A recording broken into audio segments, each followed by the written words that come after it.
Hi everyone, here's my audience.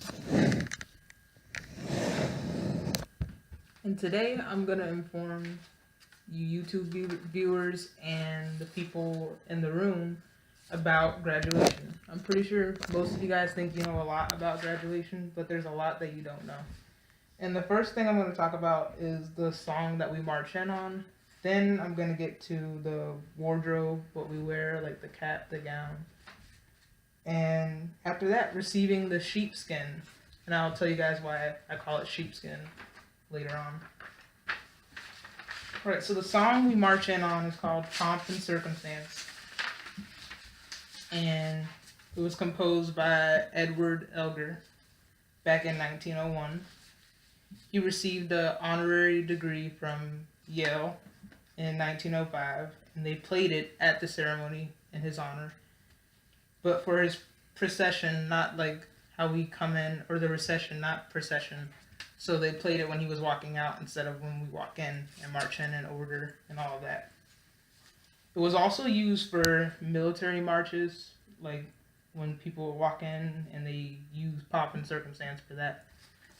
But in the early 1900s, universities started adopting it for their processions in. So the second thing I'm going to hit on is dress code. And it's a major aspect in graduation. Everything has to be like in the same colors. And you have to look your tip-top shape. So I bet you guys didn't know that the cap is actually called a mortarboard.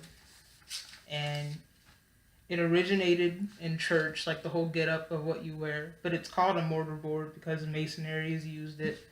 This like diamond looking thing to cut metals and different things. So that's why it's called a mortarboard. And now in the 21st century we call it caps, and even in the 20th century they called it caps too. But that's where it originated from. But cap and gowns, they started out as like a hood and like a gown. And the reason the gown was incorporated because in the 13th century they didn't have heaters, so you pretty much had to wear something to keep you warm during like spring seasons when it's a little bit colder outside. But now due to global warming and other things, it's kind of hot wearing like a giant gown. So it's not unnecessary, but it's just tradition why they keep it like that. The tassel was added in the 19th century, and it rests on the right side until you receive your diploma or degree, and you move it over to the left side to show that you graduated and you've made it pretty much. It's just like signifying graduation. And most scholars, they have like different colors incorporated in their caps. Like you'll see people with like a white like drapes over them to show that they are dignified. Okay, now I'm gonna hit on receiving the sheepskin, and you guys probably didn't know that the degree and the paper is made out of sheepskin. It was because like paper was like too thick, so they pretty much took a sheep and like got a thin layer of paper. I think it's kind of disgusting, but like that's just my opinion. And yeah, you just like write on it with like feathered ink back then. They didn't have like normal pens back then in the 18th century. So when you receive your degree, you shake with your right hand because everybody in this world is right-handed, and then you grab with your left. So you pretty much like just like a crossover, and that's just how things are done because everyone is right-handed. But nowadays diplomas are printed down. They're not necessarily written on hand by hand like for each person.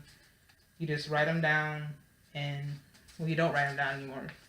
You print them down and you give them to the recipient, and that's pretty much it. So it's not like authentic like how, and they used to roll the diplomas up too, but they stopped doing that because a lot of people like to put their diplomas up and degrees up in frames, so they eliminated that in the 20th century.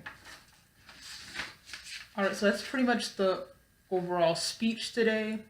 Just wanted to give you guys some information that you probably didn't know about, especially the sheepskin, because I found that kind of interesting. But that's pretty much it. Thanks for tuning in.